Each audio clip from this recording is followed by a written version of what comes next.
Değerli izleyicilerimiz, bildiğiniz üzere şu anda koronavirüsün dünyadaki merkezi Avrupa olmak üzere, Almanya başta olmak üzere Fransa, Hollanda, İsveç, İsviçre, Norveç, İngiltere, Belçika, Avusturya'da vaka sayıları her geçen gün artmaya devam ediyor. Bunun yanı sıra bilim insanları da koronavirüsün yeni mutanda olan Omikron'a karşı da bir çıkış yolu arıyor. Ancak mevcut durum içerisinde hiç de iyi haberler yok.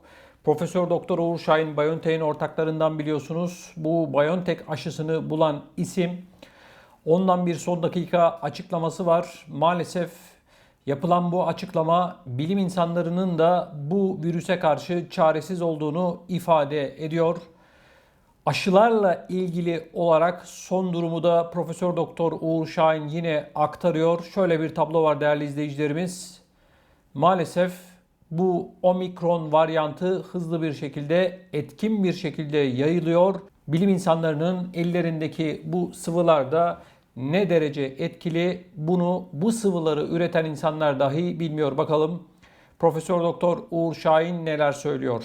Spiegel dergisine verdiği demeçte Omikron varyantı ile ilgili gelişmeler karşısında 2 doz aşının yeterli koruma sağlamayacağının anlaşıldığını belirten Profesör Doktor Uğur Şahin, bilimsel açıdan bakıldığında güçlendirici booster aşılarının da ikinci aşıdan hemen 3 ay sonra yapılması mantıklı görünüyor dedi. Bildiğiniz üzere 3. doz aşılar ikinci dozdan 6 ay sonra yapılıyordu. Şimdi Profesör Doktor Uğur Şahin yeni bir şey söylüyor ve 3 ay içerisinde mutlak surette bu aşının yapılması gerektiğini ifade ediyor.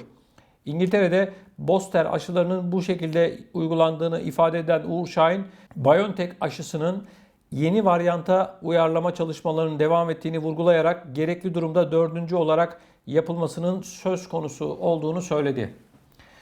Evet değerli izleyicilerimiz, yapılan bu açıklamadan şunu anlıyoruz. Gerçekten büyük bir bilinmezlik var. Bilim insanları da bu yeni mutantla ilgili olarak doğru düzgün bir bilgiye sahip değil. Daha önce ikinci aşıdan 6 ay sonra üçüncüsünün yapılmasının doğru olacağını söyleyen Profesör Doktor Uğur Şahin şimdi 3 ay sonra yapın. Bu da yetmezse 4. dozu yapın diyor. Enteresan, bakalım daha neler göreceğiz. Omikron varyantlı koronavirüsün farklı mutasyonlarda yayılma gösterdiğini dile getiren Profesör Şahin, şu an için hangisinin baskın geleceği ve yeni aşıda hangisinin kullanılacağı tam olarak net değil. Ayrıca gerçekten yeni bir aşıya ihtiyaç olup olmayacağının belirlenmesi birkaç hafta içerisinde ortaya çıkacak diyor. 2022 yılı için şimdilik en az 4 milyar doz aşı üretimi gerekiyor. Bunun daha fazla olabileceği konusunu düşünmeliyiz diyor. Arkadaşlar burada şöyle bir durum var. Maalesef bakın ben hep şunu söyledim. İnsanoğlu yarın sabah hangi açıklamayla uyanacağı belli değil. Çünkü bu bilim insanları akşam başka bir şey söylüyorlar, sabah uyandığımızda bambaşka bir şey söylüyorlar. Kendileri de bilmiyor. Yeni bir sıvı üzerinde çalıştıklarını ama gerekli olup olmayacağını bakıyoruz duruma göre diyor. Şimdi şöyle bir durum var. Gerçekten Allah'a emanet gidiyoruz. Dünyayı 100 yılda bir görülen böylesine büyük bir mutant karşısında, böylesine büyük bir salgın karşısında birileri yönetmeye çalışıyor. Bu açık bir şekilde görülüyor. Siyasetçiler bu işin içerisinde, bazı bilim insanları bu işin içerisinde, olan yine bizim gibi insanları oluyor. Kapanma dediler, kapandık. Sıvılar dediler, bazı insanlar gitti sıvılarını vurdurdular. Maske, mesafe dediler, hepimiz bunlara uyduk. Ama şu anki vaka sayılarına baktığımızda geçen yılla aynı seviyede. Şimdi o zaman ben buradan şunu soruyorum. Alınan bu tedbirler neydi? Bir işe yaramadı mı? Şu anda Almanya'nın Sağlık Bakanı, Federal Sağlık Bakanı diyor ki yoğun bakımlardaki doluluk oranı artıyor. Pek çok bölgede biz hastalara yatak olmadığı için, yoğun bakım yatağı olmadığı için başka hastanelere, bölgelere, eyaletlere sevk ediyoruz diyor. Şimdi bu ne demek? Geçen yılla aynı noktadayız demektir. Şimdi arkadaşlar hal böyleyken mutlaka şapkamızı önümüze koyup düşünmemiz gerekiyor. Birileri bir şey mi yapıyor? İster istemez ben böyle düşünüyorum. Çünkü siyasetçiler aç kapı oyunu oynuyor. Bilim insanları görüyorsunuz yapılan açıklamaları. Bakacağız duruma göre. Bu arada insanlar koronavirüse yakalanıyor. Hayatlarını kaybediyor. Gelinen noktada yani hani Allah'a emanet gidiyoruz dedik ya. İyi ki Allah'a emanetiz yani.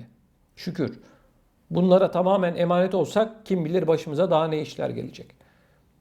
Almanya'da yeni bir başbakan Scholz geldi biliyorsunuz göreve. İlk yaptığı açıklama, ilk yaptığı toplantı bu dönemde gelecek olan yeni yasaklar. Bu sıvıları vurdurmayanları para cezası bekliyor arkadaşlar. Zorunlu olacak. Şubat ayında bu yasayı çıkartacaklar. Öyle bir durum ortaya çıkacak ki herkes bir şekilde bu sıvıları vurduracak. Şimdi Profesör Doktor Uğur Şahin'e baktığımızda şu kadar üreteceğiz, bu kadar üreteceğiz, şöyle olmalı, böyle olmalı diye de açıklamalar yapıyor. Yani ticari açıklamalar da yapıyor. Bilim insanlığına saygı duyuyoruz ama bu esnafvari, ticarivari açıklamalarının kendisi açısından doğru olmadığını düşünüyorum. Arkadaşlar bu sıvılar piyasaya çıktığında demediler mi %95, %96 oranında koruyor? Demediler mi pek çok zaman bu tek doz olursa bu işten kurtulursunuz? Şimdi ne oldu? 3, 4'ü konuşuyorlar arkadaşlar. Sonra yeni bir açıklama gelecek ve diyecekler ki kardeşim bizi uğraştırmayın. Biz 5, 6 falan hani doz diyoruz. Hiç gerek yok böyle şeylere. Ölene kadar her 6 ayda bir ya da her 3 ayda bir bu sıvıları vurdurun diyecekler. Bakın göreceksiniz. Çünkü gidişat bu yönde. Her geçen gün tablo ağırlaşıyor. Şu anda Almanya'da günlük vaka sayıları hafta sonu hariç 100 bine doğru gitmiş vaziyette. Hafta sonu düşük olmasının nedeni bu test merkezlerinde bilgiler Robert Koch Enstitüsü'nün sistemine girilmiyor. Yani çalışma az olduğu için girilmiyor. Pazartesi günden itibaren normal rakamlar başlıyor. Yine Robert Koch Enstitüsü'nün başkanı geçtiğimiz günlerde bir açıklama yapmıştı. Beni takip edenler hatırlar. Bu rakamların gerçek rakam olmadığını, daha fazla olduğunu düşündüğünü söylüyor. Sisteme girişlerin olmadığını söylüyor. Şimdi baktığımızda 100 bin rakamı korkunç bir rakam. Günde şu anda arkadaşlar 500'ün üzerinde insan yine Almanya'da, sadece Almanya'da hayatını kaybediyor. İster istemez insanların kafalarındaki soru işaretleri de artıyor. Şu anda Almanya'da yaklaşık 25 milyon kişi sıvıları vurdurmadı. 25 milyon ülke nüfusunun neredeyse 1/3. Yani siyasetçilerin ve bilim insanlarının bu insanların yani 25 milyonun neden vurdurmadığı konusuna biraz kafa yorması gerektiğine inanıyorum. 1. İnandırıcılık yok. Artık kalmadı bu dönemde. 2. İnsanların kafalarındaki soru işaretleri bir türlü giderilmiyor. Yanlış anlamayın, ben sıvı karşıtı falan yapmıyorum. İsteyen yaptırır, isteyen yaptırmaz. Doktorunuza danışın. Ondan almış olduğunuz görüşlere göre kararınızı verirsiniz. Sizin sağlığınızla ilgili olarak karar tabii ki size ait olmalı. Ama bakıyoruz yarın öbürsü gün yasa çıkartacaklar, zorunlu diyecekler. Hani bu sıvılar zorunlu değildi? Hani isteyen yaptırırdı, hani istemeyen yaptırmazdı? Arkadaşlar, siyasetçiler bizi bir noktaya taşımak istiyorlar. Nasıl bir tablo ortaya çıkacak inanın kestirmek çok zor. Ama bu sıvılarla ilgili şunu söyleyebilirim. Ölene kadar, mezara gireceğimiz güne kadar bu sıvıları bize vuracaklar. Şimdi arkadaşlar 1 Şubat itibariyle Avrupa ülkelerinde eğer 3 doz bu sıvıları vurdurmadıysanız size aşı sertifikası, aşı pasaportu verilmeyecek.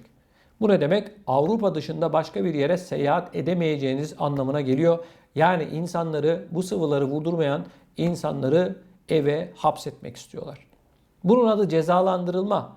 Bakın Almanya'da Şubat ayında çıkacak olan yasanın içeriği şu. Diyorlar ki bu sıvıları eğer vurmazsan önce sana 1000 küsür euro civarında bir para cezası, ardından da 10.000 euro para cezası. Bu konuşuluyor, bu tartışılıyor. Yasa tasarısı hazırlanıyor arkadaşlar. Yani baktığımız zaman senin sağlığınla ilgili bir konuda devlet yasa çıkartıyor. Olacaksın. Olmazsan şu olacak deniliyor. Benim kanaatim şu arkadaşlar. Ne zaman ki bu testler ve sıvılar, bakın ikisi birden biter, o zaman bu işte biter arkadaşlar. Yoksa bu işten öyle kısa zamanda insanoğlu kurtulacağı benzemiyor. Benim gözlemlediğim bu arkadaşlar. Öyle bugünden yarına falan bitecek gibi değil. Kışın gelmesiyle beraber vaka sayıları artıyor. Yaza doğru vaka sayıları düşüyor. İnsanlar tatillerden, izinlerden döndükten sonra da görüyoruz ki maalesef durum ağırlaşıyor. Avrupa'nın pek çok noktasında Binlerce vatandaşımız koronavirüse yakalanmış vaziyette. Binlercesi hayatını kaybetmiş vaziyette. Sadece Almanya'da yaklaşık 2500 Türk vatandaşı, Türkiye vatandaşı hayatını yitirdi. Rakamlar bu şekilde arkadaşlar.